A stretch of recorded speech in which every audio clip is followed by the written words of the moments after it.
Halo teman-teman, kembali lagi bersama GoPTN. Nah, kali ini kita bakalan bahas tentang rasionalisasi SNBP. Nah, sebelum bisa masuk, teman-teman harus diharapkan login terlebih dahulu ya guys. Oke, tidak perlu berlama-lama lagi, yuk kita coba. Teman-teman bisa klik rasionalisasi SNBP. Kemudian setelah klik rasionalisasi SNBP, teman-teman bisa pilih pilihan keberapa nih yang mau dianalisis gitu teman-teman. Nah, kebetulan aku mau analisis peluangku di pendidikan dokter nih. Yuk kita analisis sebenarnya seberapa besar sih peluang aku di sini gitu ya teman-teman. Setelah kita klik analisis, chat GoPTN bakalan nampilin hasil analisis berdasarkan nilai kita, baik berdasarkan nilai akademik, indeks sekolah, skor akhir, yang memiliki kesimpulan apakah kita beresiko tinggi ataupun disuruh untuk menunggu gitu teman-teman.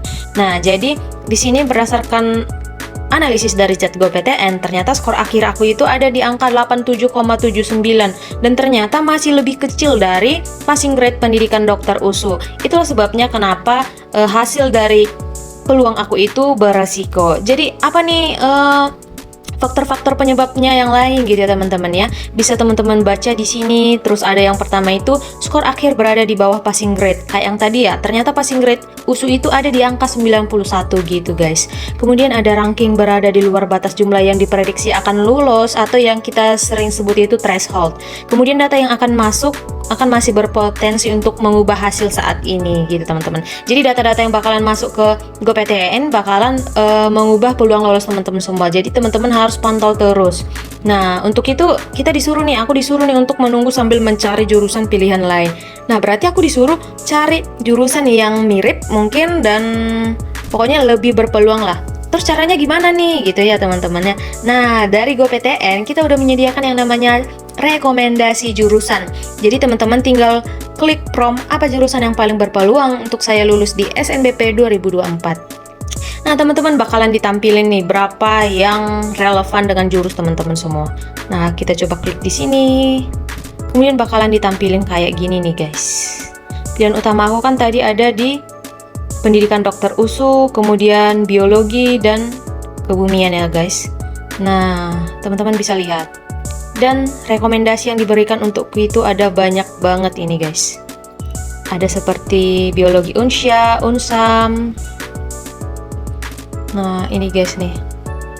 Banyak banget kan yang direkomendasikan. Jadi teman-teman gak usah bingung lagi nih, mana nih yang bisa memperbesar peluang aku buat lolos di SNBP gitu. Karena GoPTN bakalan nyediain berbagai macam prodi yang lebih berpeluang buat teman-teman untuk lulus di SNBP 2024. Jadi teman-teman bisa aku jelasin sedikit tentang status direkomendasikan ini berdasarkan apa sih kak gitu ya teman-teman ya. Nah, ini sistem rekomendasinya udah berdasarkan nilai-nilai teman-teman yang ada pada pilihan utama sebelumnya, seperti nilai mata pelajaran pendukung, kemudian rata-rata rapotnya, dan indeks sekolahnya. Jadi teman-teman bisa mempertimbangkan program studinya berdasarkan universitas yang ada di sini teman-teman. Jadi teman-teman bisa pilih universitas yang mungkin punya alumni paling banyak gitu teman-teman. Jadi terus kenapa direkomendasikan? Karena yang pertama itu keketatannya tinggi teman-teman. Kayak ini nih. Ternyata ada keketatan yang 70%. Wow. Kemudian passing grade-nya juga teman-teman bisa perhatikan nih, mana nih passing grade yang memungkinkan aku untuk lulus. Kayak yang udah aku sebutkan sebelumnya, peluang kita akan lebih besar lulus kalau passing grade lebih kecil dari hasil rasionalisasi kita.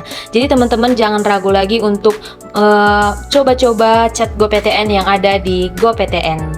Oke, semoga bisa membantu ya teman-teman. Berdasarkan ini juga teman-teman bisa mempertimbangkan untuk pilihan pertama dan pilihan keduanya gitu guys.